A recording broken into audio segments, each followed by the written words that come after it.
Oh, yeah. It's Steelers training camp, and it's time to hit. We preview the first day of putting on the pads, what to look for, and get you excited for it here on the Tuesday episode of the Locked On Steelers podcast. I'm your host, Chris Carter. Let's get into it. You are Locked On Steelers, your daily Pittsburgh Steelers podcast, part of the Locked On Podcast Network, your team every day.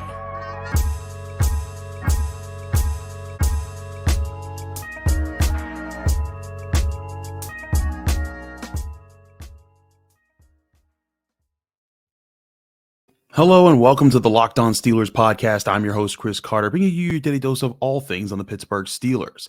As always, you can find the show on your favorite podcasting apps and on YouTube. Like this video if you enjoy it. Subscribe to this YouTube channel to get all of your daily Monday through Friday episodes, as well as our bonus content. We thank you for making the Locked On Steelers podcast your first listen every day, because we're your team every day. And it's time to get excited, y'all, now, because we have been talking about football in shorts, the helmets, and everyone's getting used to it, and what footwork, all that's gone.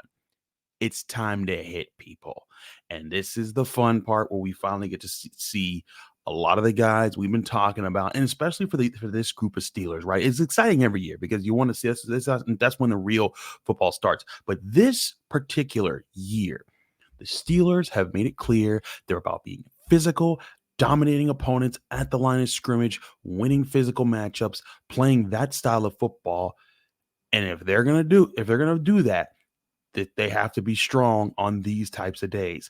Both sides have been raring to go, and I think that there's going to be a lot of fun to be had if you're at Steelers training camp on Tuesday. If you're not, just follow me on Twitter and Instagram at Carter Critiques. I'll be tweeting out, or X, whatever Twitter's called, you know what I mean. But follow me on Twitter at Carter Critiques. You'll get the live updates. You'll see it there. There's a lot of us there, people who have been on this show, people that cover the Steelers all the time. There'll be a lot to break down. And then on Wednesday's episode, we'll go over everything that we saw in our notes.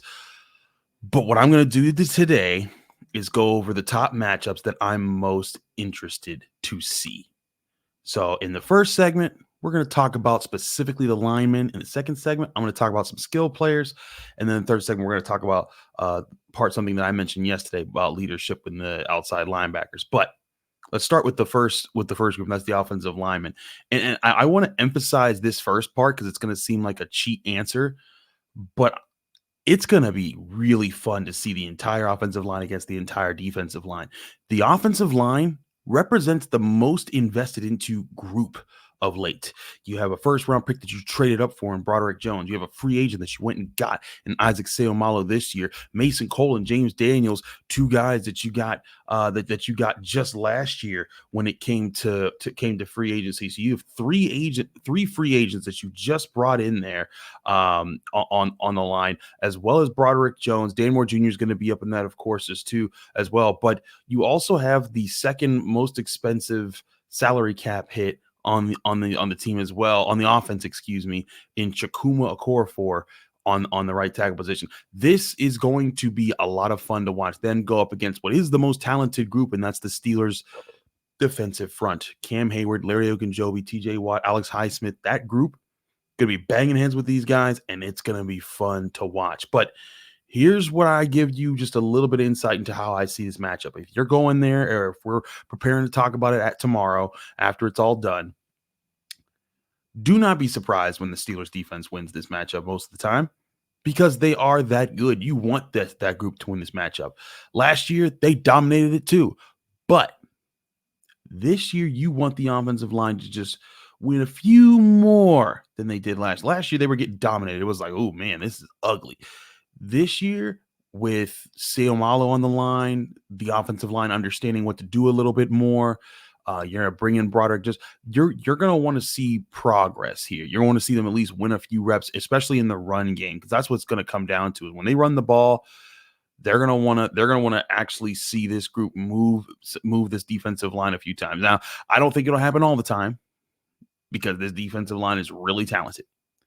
But I do think that's going to be very interesting to see. Can the chemistry show early on, picking up from where they left off, the type of run schemes that they were really successful with? What is Pat Meyer teaching? How is he getting these guys on the same page? If they see a few glimpses of that against the Steelers defensive front, these guys are in a good position. But now let's talk about, of course, Broderick Jones specifically, because Broderick Jones, we brought up on Monday's show how he has been running with the ones a little bit more now. Don't expect him to run with the ones exclusively on Tuesday or today. He's just not going to.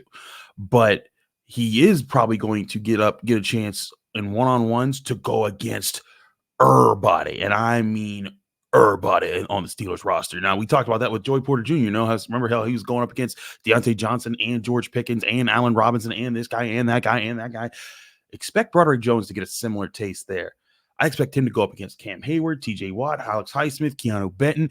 Heck, they might throw me in there. No, don't throw me in there. That would be really bad. But point is, I think they're going to throw everything up against this rookie and just see how much he can take of all the different challenges that he has to face.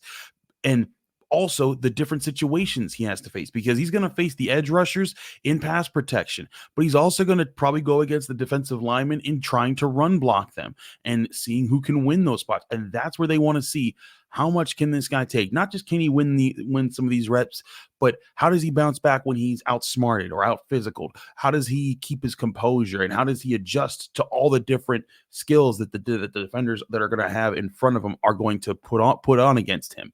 That to me is going to be a big telling point for how he's processed everything so far this training camp. He's looked solid without pads on. He looked like he's learning, he's adapting, but none of that matters until we see it actually in motion. And if he takes on that challenge of taking on a number of various different opponents on the Steelers defense, and he comes out of that not necessarily unscathed, because he's going to get scathed. That's what happens when you're a rookie going up against a group like that.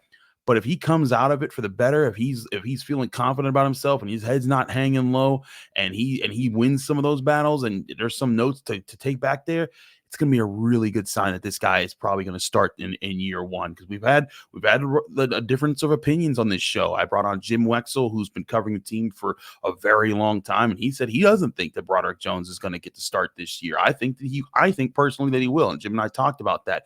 But if he's going to, he needs to be able to handle today, Tuesday, well. And then he's also going to keep doing it, because this isn't the only day in pads. They're going to do a lot more of them in training camp. But I'm really interested to see Broderick Jones and how he's run through the gamut of the Steelers defensive line.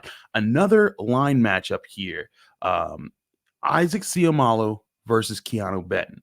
And I could also throw in Mason Cole here, or Kevin Dotson, or James Daniels, but I want to see Isaac Seumalo, and I want to see him be the veteran that he was in the Eagles, and I want to see how physical he can get and how much he can get into it. But I also want to see Keanu Benton, because Keanu Benton has probably been the quietest rookie so far, because we talked a lot about Broderick Jones. He's been getting in there. We talked a lot about Joey Porter Jr., what he's been able to do. Even Nick Herbig, what he's been able to do. Darnell Washington also kind of quiet. He's still been out there and had some good moments here and there. But Keanu Benton's like kind of the one guy who hasn't made a whole lot of noise yet as far as the top rookies who have been picked. Heck, Corey Trice has been making plays. But I don't put that against Keanu Benton, because his game is being physical. His game was always, I'm here to mess you up. I'm here to win and be dominant in the middle part of the line. You can't really do that when pads aren't on. So I don't hold that against him. But this is his chance to shine. And so, oh no, I've been waiting for this all the time. Remember how Quan Alexander was like, I'm not about 7-on-7. I'm about just getting out there and hitting. That's where I think Keanu Benton has to show. And he might, I'm not expecting him to beat up on Isaac Seumalo. I'm just eager to see both of them kind of get matched up with whoever they get matched up with. But if they lock horns, I'll be very intrigued to see how Keanu Benton handles that situation, and how he fares, because I liken him to a young Stephon Tuitt, not in their skill sets, but I'm saying in what was asked of Tuitt in 2014. Remember, if you remember, when he came in that year, he wasn't starting right away, but he eventually, towards the later part of the year, I think it was the Chiefs game that year, that he started to really make some moves, or to get more into the defense there when in his rookie season. And I think that's kind of where Benton's going to be. He's going to be a guy who he's going to be start off the season as depth, because the Steelers are pretty deep at defensive line.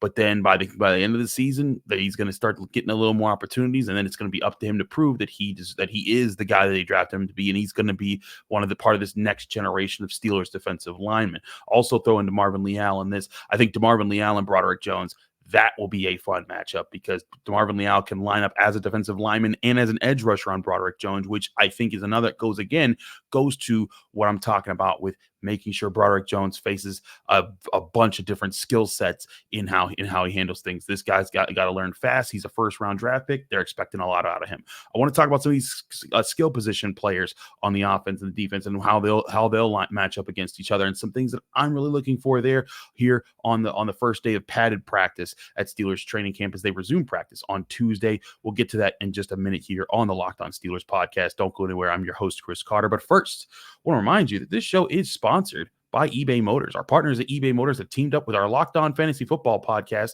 and the host, Vinny Iyer, to bring you some of the best fantasy picks each week, all season long. Whether you're prepping for a draft or scouting the waiver wire, every week we're going to go provide you with players that are guaranteed fits on your roster. So, with draft prep underway and for the upcoming season, let's see who Vinny has picked out for us on this week's eBay's Guaranteed Fit Fantasy Picks of the Week. Looking to park an elite running back in your fantasy football garage after the top half dozen options at the position have been taken off the lot? You can still find a sleek ride in Tony Pollard, now the unquestioned feature back of the Dallas Cowboys offense after his breakout 2022 season. Without Ezekiel Elliott, Pollard's speed and acceleration will allow him to dominate key touches and a strong rushing attack. With eBay's Guaranteed Fit, you get over 122 million parts and accessories for your vehicle right at your fingertips. You can make sure your ride stays running smoothly. Air filters, brakes, batteries, taillights, alternators, shocks, struts, you name it, eBay Motors has it. And they'll make sure it's the right fit for your car because eBay Guaranteed Fit helps you understand exactly what part you need for your vehicle the first time. So go forth, switch gears, crank the AC, and say goodbye to sweating if your ride needs a little fixing up, because now you know you'll always be set up for success from the get-go. With eBay's Guaranteed Fit, everything your vehicle is calling for is just a click away. For the parts and accessories that fit your vehicle, just look for the green check, get the right parts, get the right fit, and the right prices at ebaymotors.com. Let's ride. eBay Guaranteed Fit, only available to U.S. customers, eligible items only, exclusions apply.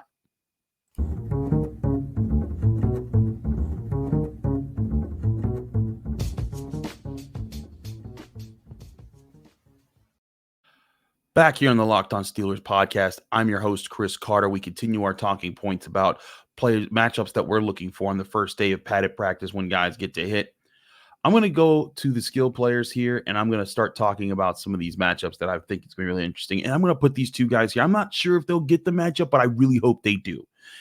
And that's two guys that were picked back-to-back, Darnell Washington and Nick Herbig. Nick Herbig has been phenomenal as for an unpadded first week of practice for a fourth-round rookie. Didn't expect that much from him. And we'll get to Nick Herbig a little bit more in the third segment because of stuff that I've talked about before about things that he's learning and TJ Watt. That's another point. But I've been wondering if Nick Herbig can do that with the pads on, what does this edge rusher group even look like? Like if I'm telling you, like he was getting after it. And if you're telling me we now have 5 guys we got to keep track of here who could be serious threats for the Steelers, that's going to be a problem. They're gonna be able to mix and match a whole bunch of people. And when I say 5, you're probably thinking, who's the 5th? Don't forget DeMarvin Leal is talking about being more on the edge too. So you got TJ Watt, Alex Highsmith, Marcus Golden, Nick Herbig, and DeMarvin Leal. Woo! Now again, let's not get ahead of ourselves. Let's see how Nick Herbig does with the pads on. But the other guy here that I mentioned, Darnell Washington. Half his game is being physical and putting on the pads. And he needs to get better at route running. Yep.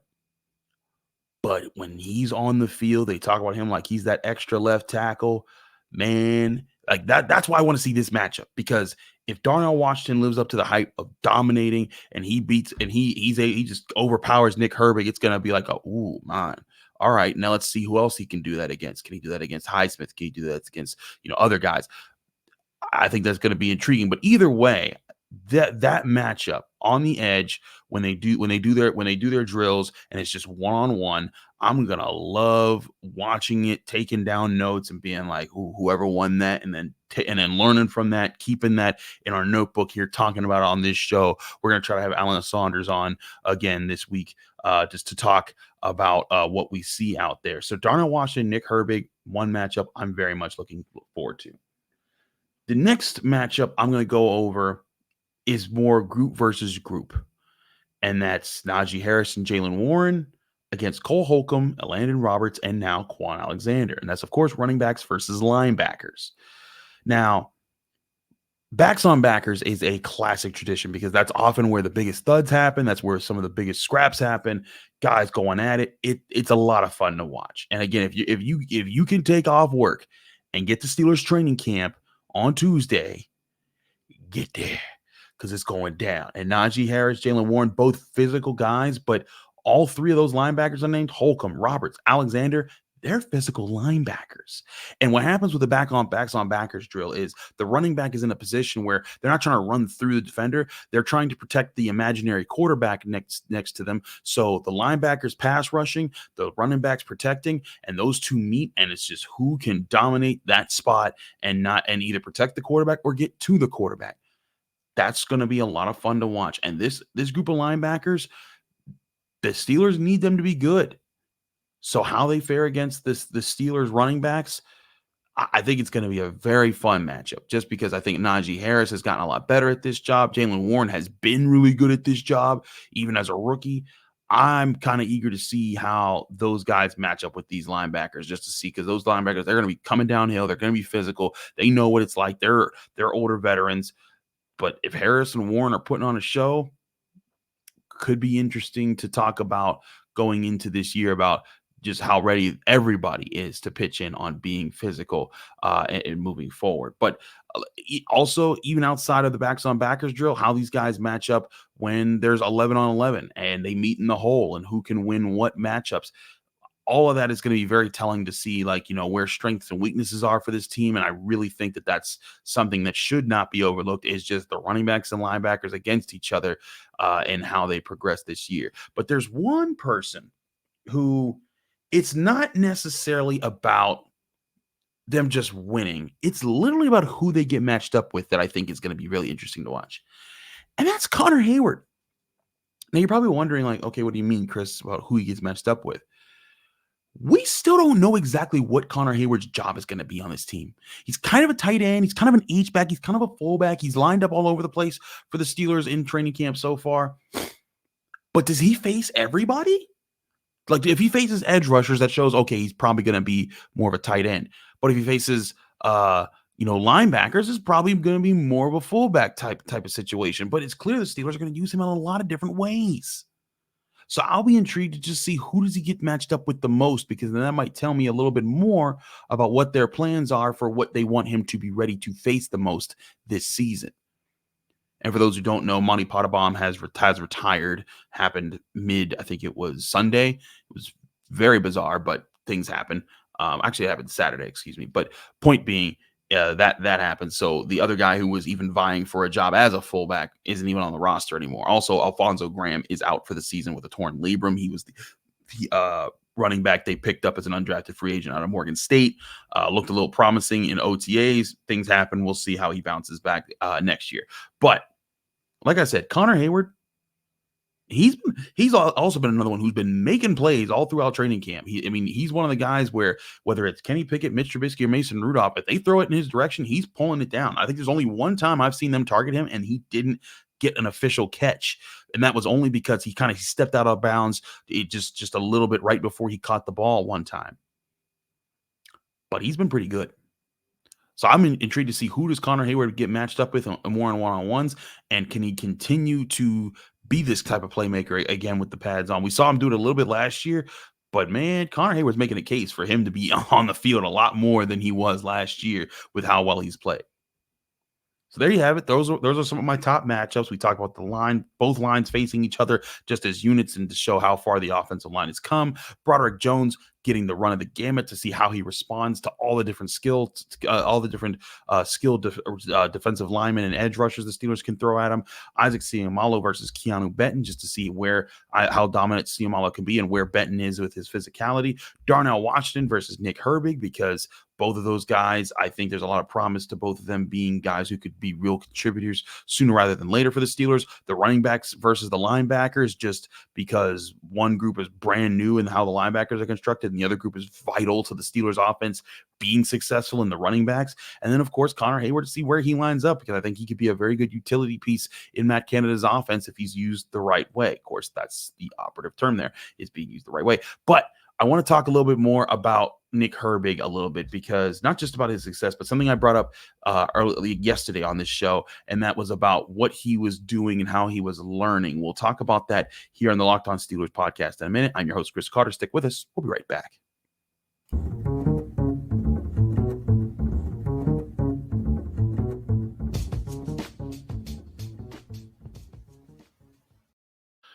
Back here on the Locked On Steelers podcast, I'm your host, Chris Carter. Let's keep going here about Nick Herbig. Now, I do apologize because I filmed Nick Herbig saying this, but my microphone was out for some reason, and I couldn't get the full audio from it, and I tried to piece the audio from someone else, and I couldn't get it to really be quality. So I'm going to just paraphrase one thing that Nick Herbig said, and I brought it up before this week, but one thing Nick Herbig mentioned when asked about it, and it was Dale Lally, who works for the Steelers, who asked this question.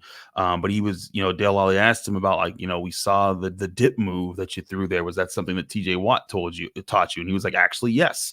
And he said, actually, it was, and we asked kind of how did that come about? And Nick Herbig was like, well, I've studied TJ Watt for most of his career because we're both Wisconsin guys, and he's the best defensive player in the NFL.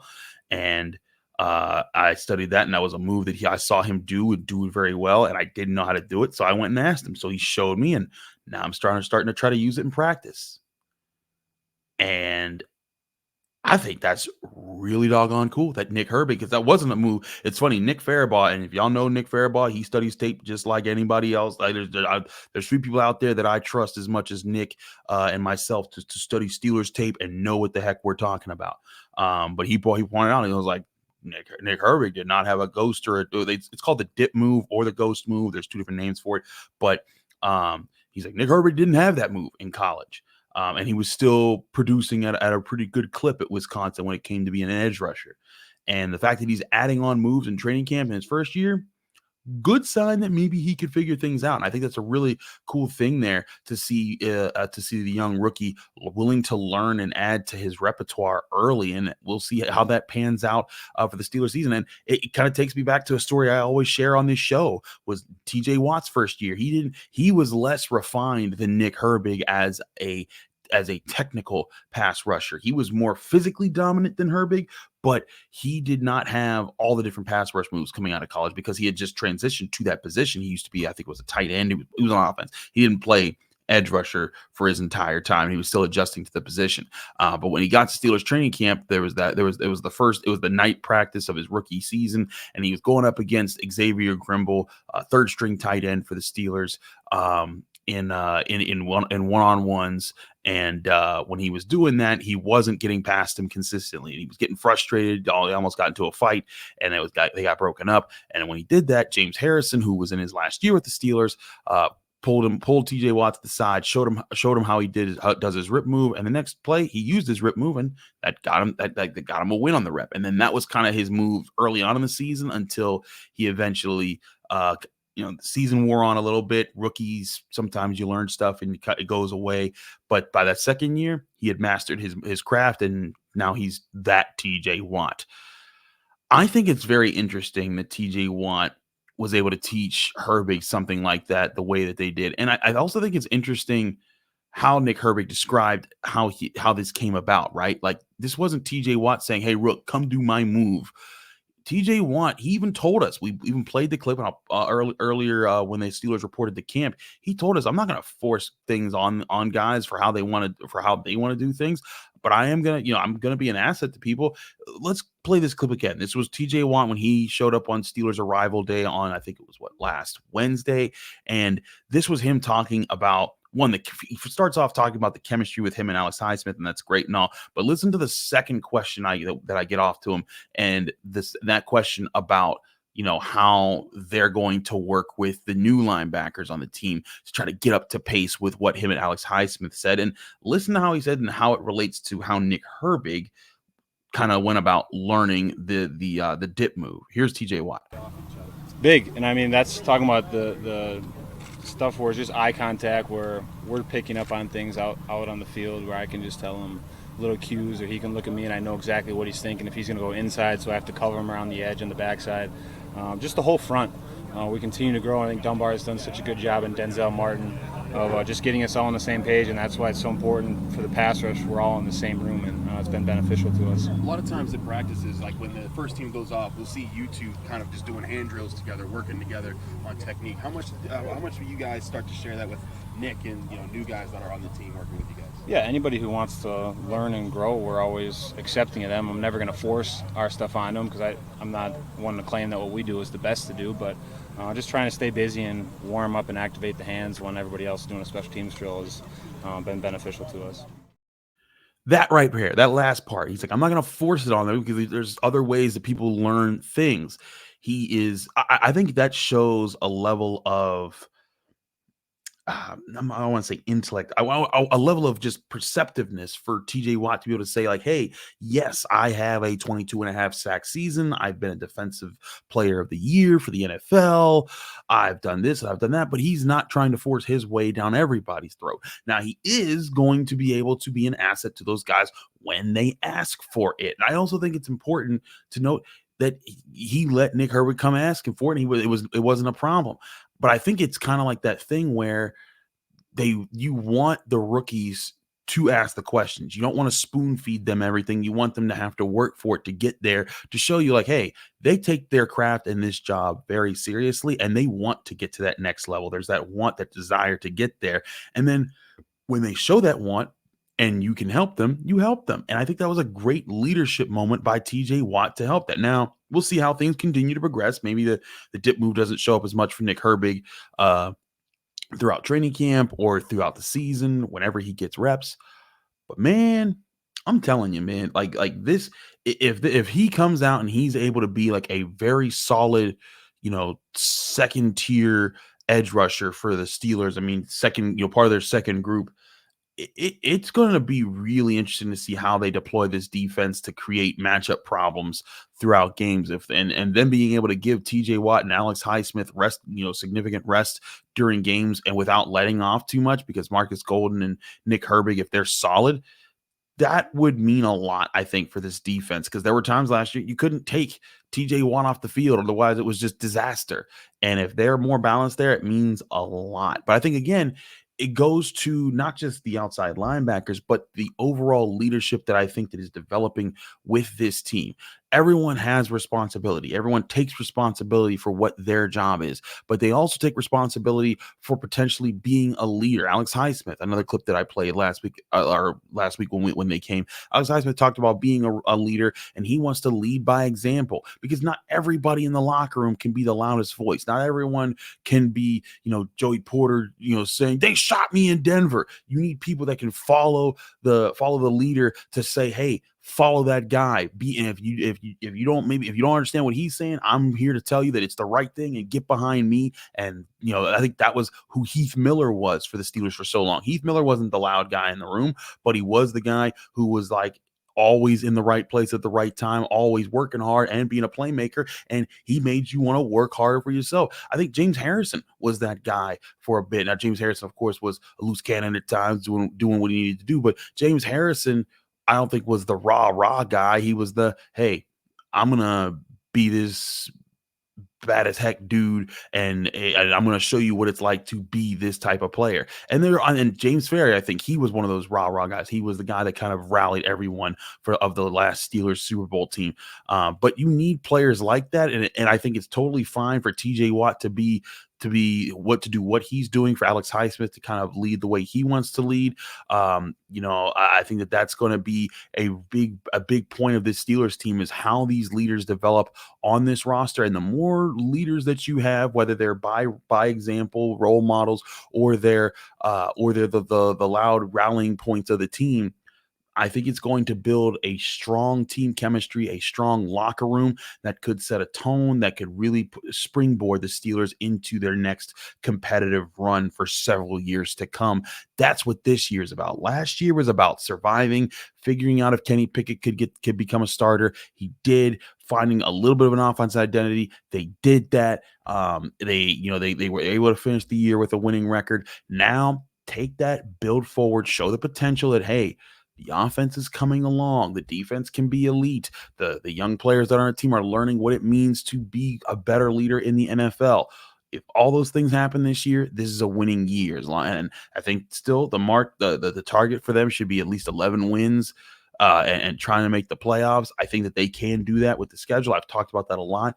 But again, a lot of it comes down to, I think, will come down to the leadership in the locker room, how they handle the highs and the lows. And it sounds like, from at least talking to these guys in training camp and what we've learned from them in the past, they have the guys to be be the right spokespersons in the right moment. And that's going to be very interesting to watch. But again, you got to take it one step at a time, one game at a time, one practice at a time. And this next practice is when the pads go on. And we'll see how that happens. But stay tuned with the Locked On Steelers podcast as we keep you up to date with all things Pittsburgh Steelers, and especially what happens with the first fully padded practice that the Steelers have this Tuesday at St. Vincent College. We'll recap that on the Wednesday episode of the Locked On Steelers podcast. Thanks so much for tuning in. I'm your host, Chris Carter. Follow me on Twitter and Instagram at Carter Critiques. Read my work at the Pittsburgh Post-Gazette. And find me here on the Locked On Steelers podcast Monday through Friday on your favorite podcasting apps and on YouTube. Thanks again for checking us out. I'll be back Wednesday with more on your Pittsburgh Steelers right here on the Locked On Steelers podcast.